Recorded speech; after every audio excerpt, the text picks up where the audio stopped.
All right, hello folks, this is Mr. Heathcote here. This is a quick video to give you some extra tips for your investigative report. Now, overall, I'm very impressed by the quality of both the research that you've done in terms of finding sources and also the surveys and just the overall general vibe of the conversation in classrooms has been sort of really mature and insightful. And so my thought is you've done so much good work on this, we might as well put the same effort into our investigative reports.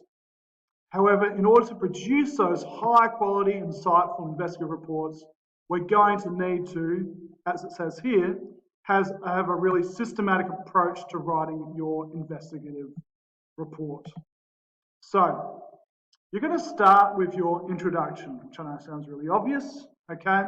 But in most formal academic writing, whether you're writing essays, reports, even persuasive language, having an introduction provides a direction for your readers so they understand where you're going, okay?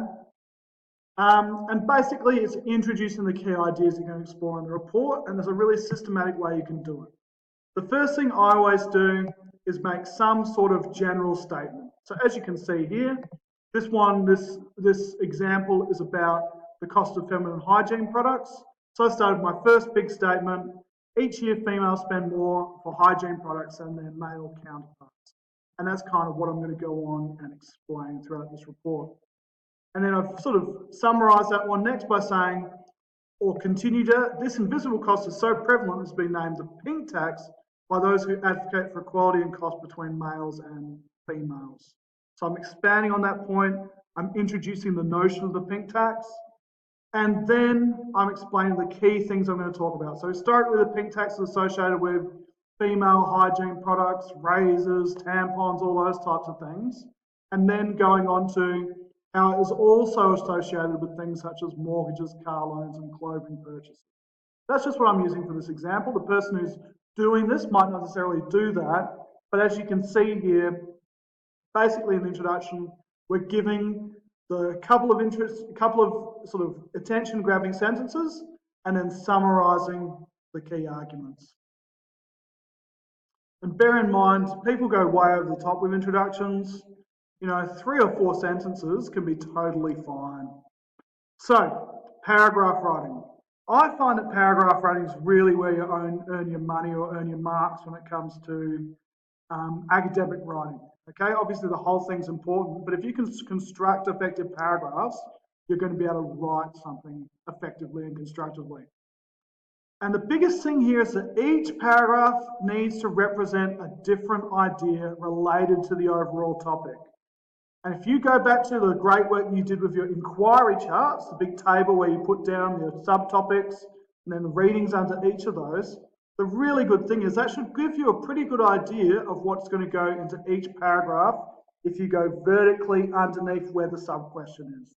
I'm more than happy to talk to you separately about that if that doesn't make sense, but that should be a really helpful tool for you. First up though, just a quick note here. Like it says, this essay, this investigative report is not about asking you to talk in the first person. You don't need to say, I believe, you just need to say it. Okay, I believe, you, we, etc., etc.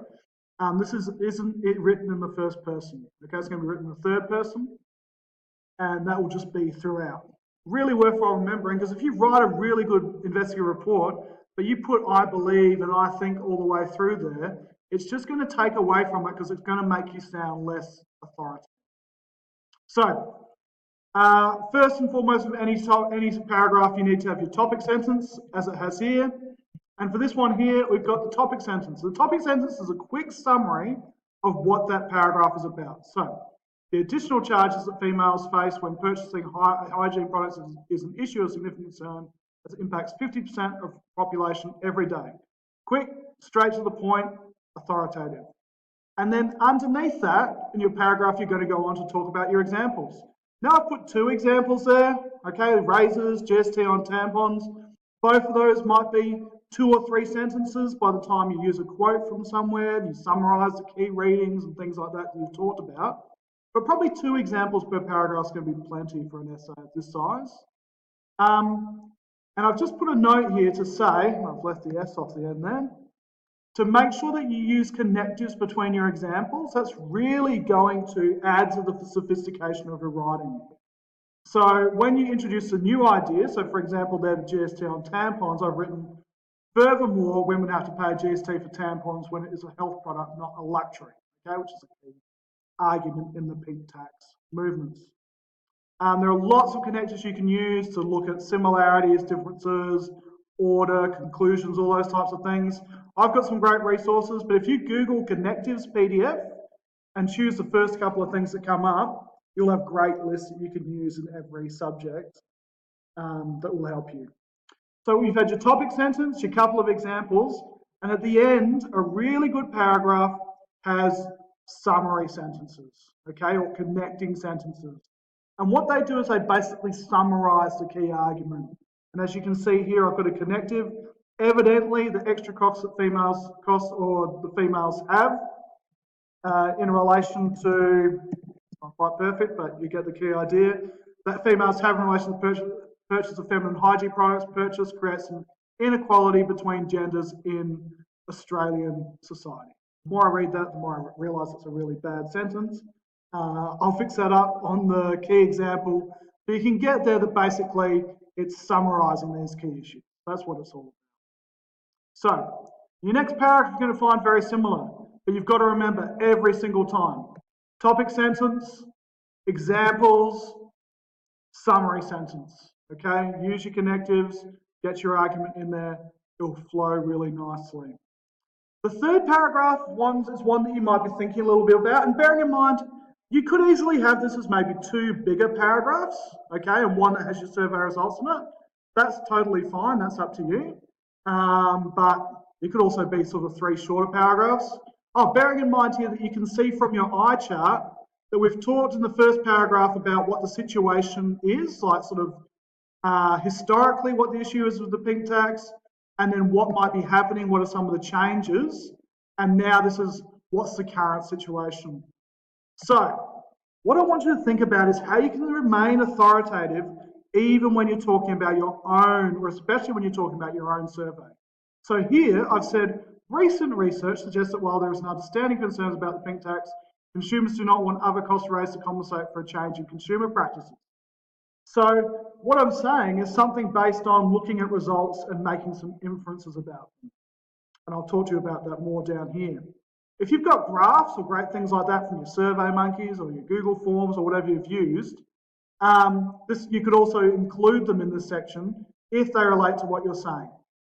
Now, when you're doing your survey analysis, you're going to be doing what we say in science, or talk about in science, is inference. You're going to be making, or in English, all those types of things. A hypothesis is looking at and inferring from the evidence what people think about something. So these statistics are made up. Okay, I just made these up. Even though this is a real study, I just didn't make them up. I didn't use real ones because they're anonymous, and this is going on YouTube, so I just made these stats up. But said so while 75% of respondents, that's a way of talking about people that did the survey, suggested that pink tax needs to be addressed, only 30% of respondents would be willing to make a change if it meant additional charges. This suggests that although people see an inequality between prices, they would not be willing to make a change if it impacted them negatively. Okay, so you can see I've got a couple of stats and I've made some sort of deduction about them. And that's what you can do with your quantitative stats. And you're more than welcome to use a sentence structure even like that. Or if you've got things that are saying the same thing, you might use similarly, such and such, and include another statistic. Another one is how you can use your written responses. If you had an extended question, then this is going to be a great opportunity to use some quotes, okay? So I've just made this stuff here, but I've got it connected there. Additionally, it's clear that there is diverse opinions on the topic of pink tax. For example, although more respondents communicates the idea, one respondent is supposed to say, just goes to show that even if you're really smart, you can make silly errors when you're drafting. One respondent clearly communicates the idea that the pink tax, quote, represents discrimination of the highest form against females in Australia, whereas a different participant stated that just because razors cost more for some reason, it doesn't mean they, females, don't get things cheaper than men in a whole bunch of other areas. Okay? So that's where you can look at and you can use those quotes really effectively. Then again, we had your topic sentence up here. Recent suggests change in consumer practices. Your summary sentence will come back to that. Okay? And then we're going to move on to your conclusion. And really, I haven't put a lot here. In your conclusion, you're summarising the 3 key sections of your report, okay, or the 3 key ideas. And then ending with some sort of statement summarising the current position and future directions for this issue. So you could end with something like, while there's been some progress in reducing the pink tax, further work and discussion is required in this area for equality between genders to be reached. Okay? Like we said, this isn't a persuasive, okay, but it is okay to point to the future directions and say something coming out of the research.